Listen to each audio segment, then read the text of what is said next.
I've just received a package from HarperCollins and I'm pretty sure I know what this is. This should be my author paperback copies of my newest novel, The Man in Room 7. So let's unbox these and see what they look like.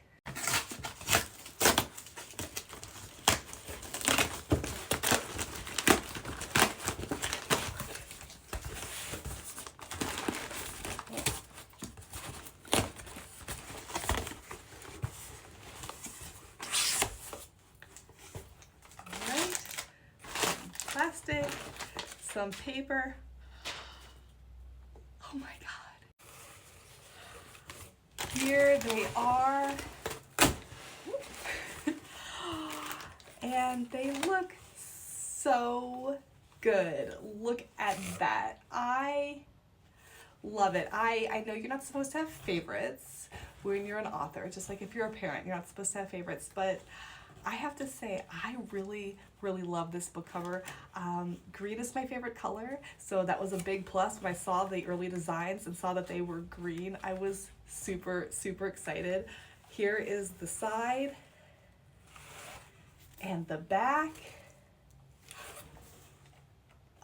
And of course, two of my favorite authors have little quotes on the back, Louise Jensen and Philippa East. Fantastic psychological thriller authors. If you haven't read them, you should definitely check them out. But oh my gosh, you guys, look at it, look at it. Let's get the rest out.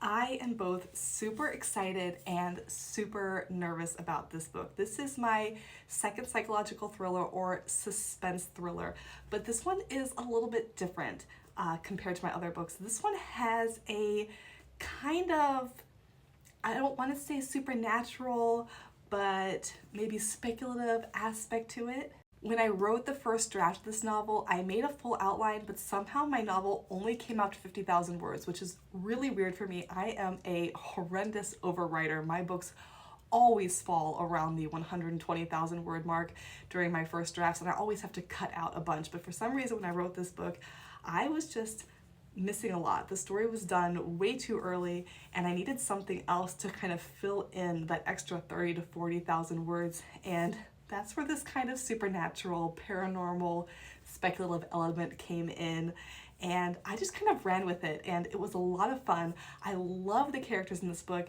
Normally I really love my protagonist the most, but in this book specifically there are two side characters that I almost love more than my protagonist, although I do love her as well. But there's just some really interesting dynamic storylines going on between these three characters, and that weird supernatural sort of element in the story just makes it all strange and ties it all together at the end. And I'm really excited, but also very nervous because I don't know what readers are going to think.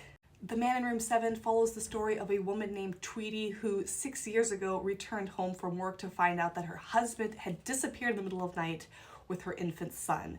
And now, 6 years later, she believes she has tracked him down to this dingy old motel in South Dakota where she plans to confront him and get her son back.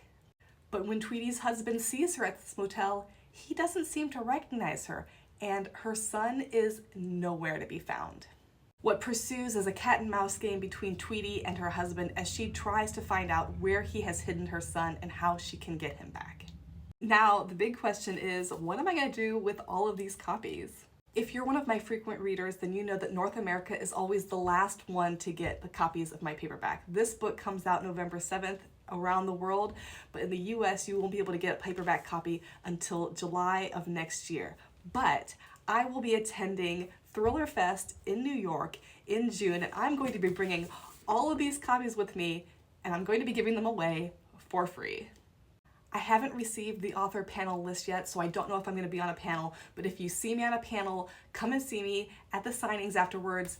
Ask for your free copy. As long as I have a free copy left, I'd be glad to give you one. If I'm not scheduled to be on a panel, then I'll just be carrying them along with me around the event, and if you see me, stop me and ask me, hey, do you still have a copy of The Man in Room 7? And I'd be glad to give you one of them. But for those of you who can't wait, The Man in Room 7 comes out November 7th of this year in paperback, ebook, and audiobook from HarperCollins UK and HQ Stories. The book is currently available for pre-order. You can order your copy online or ask for it at your favorite indie bookseller. And you can also request a copy be stocked at your local library. If you liked that super shocking twist ending in my last book, Sweet Little Lies, then I think you're really going to like The Man in Room 7. Even my editor, who had an outline of the book ahead of time, was shocked when she got to the final page. Guys, I am really excited. I really hope you like this one. If you have any questions about the book or any of my previous books, let me know in the comments. I will make a video just for you.